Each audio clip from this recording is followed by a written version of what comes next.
Daí na...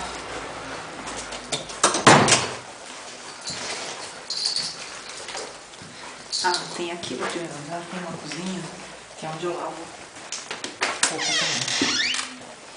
Tem a cozinha do povo do primeiro andar. Deixa eu acender a luz. Aqui é a máquina que a gente usa. É a única máquina que tem de lavar roupa. £1,40. O ventilador está lá.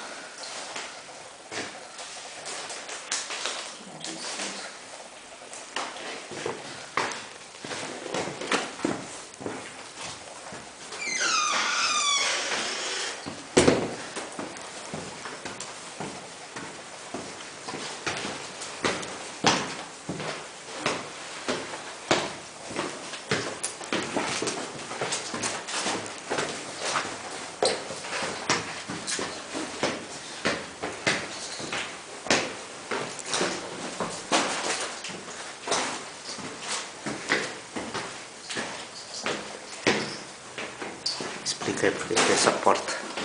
Essa porta aqui, ó, porta corta-fogo.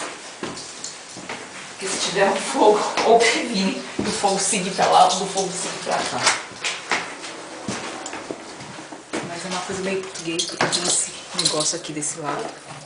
E pra gente sair, puxar a porta é mais difícil. E agora indo pro attic, que é o top floor.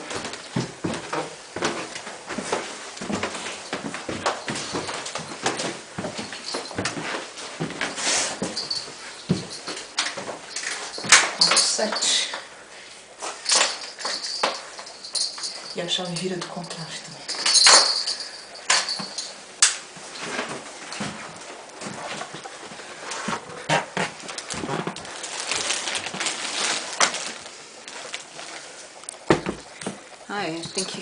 Tem que escrever aqui no calendário o aniversário. Vou botar aniversário das meninas, a Fê e o seu.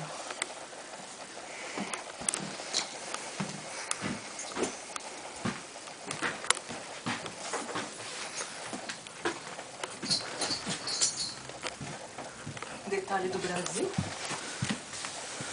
Já tinha isso? Já. De quem que era? Era outro? Outro hóspede, acho que eles reservaram para o próximo brasileiro que viesse para cá. Mas é antigo, né? É da Varig. É.